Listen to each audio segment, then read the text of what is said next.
Okay, hello guys. Today it's project time. So I would like to show you what you need to do for your project. The first thing is pick your country. I have picked England, my country, and I will give you advice for travelers. So the first thing you need to do, pick your country, and then start to make your sheets of paper that you will put on your calendar. So the first thing I will talk about is meeting and greeting.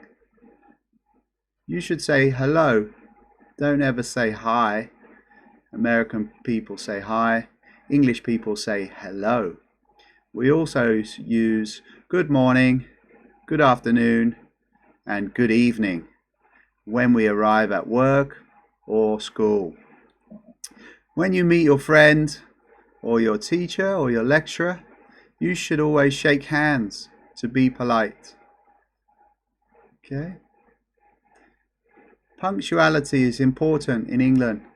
You should always be on time. English people usually arrive 10 to 15 minutes early to all appointments.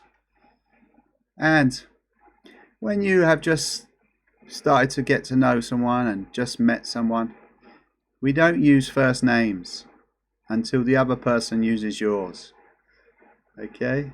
So we always use the surname. How do you do, Mr. Oddinson? How do you do, Mr. Oddinson? That's Thor's last name. Very well, Mr. Stark. You know that's Tony's last name. So that person will also ask you to call them by their first name when they feel comfortable. And when you're walking around town, especially when you go shopping in London, do say excuse me when you need to brush past someone and you might bump into them. So you say excuse me or sorry. We say sorry a lot. Next are customs. Okay, what is a custom? A custom is the usual way of behaving or acting. So we always, in England, say please, thank you, or sorry. Okay? It's very polite. So some ideas for customs. Don't ever touch a policeman's hat unless he lets you. So don't ever try to take this guy's hat off his head. You'll probably spend the night in the nick, which means jail. It's another nickname for jail. It's called the nick, N-I-C, not like me, N-I-C-K.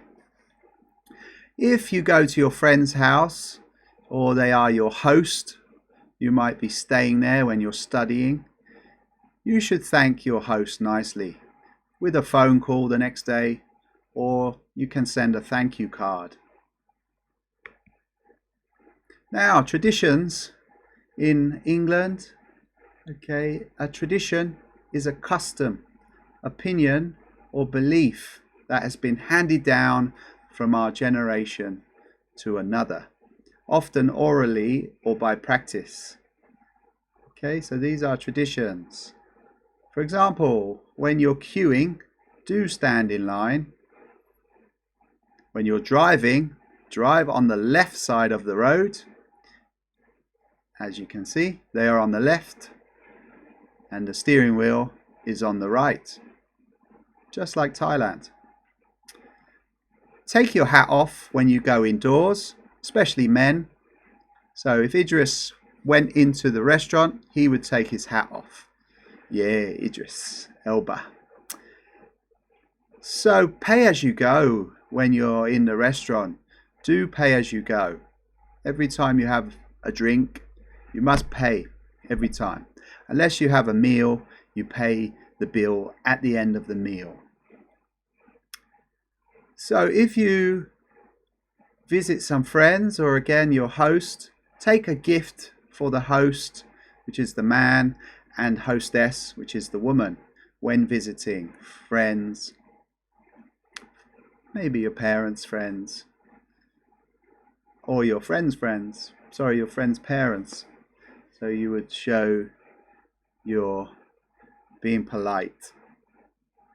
So you should bring a bottle of wine if you're old enough to drink, a bunch of flowers, or some chocolates. Okay, so that's what is a tradition. Okay guys, so here we go. I've actually made it for you. I've already cut it out.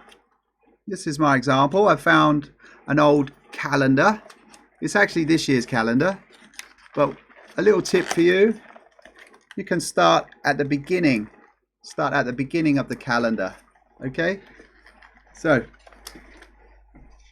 the first one is the meeting and greeting, as I showed you. Then the customs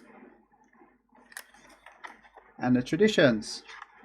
Okay? And if you start at the beginning of the calendar, you can keep on using your Satid calendar for the rest of the year. Then you can add your decorations. There's my London bus. Okay. Okay guys, so I hope you have fun with the project, and we'll answer any questions you have. Okay. Bye bye. Have fun.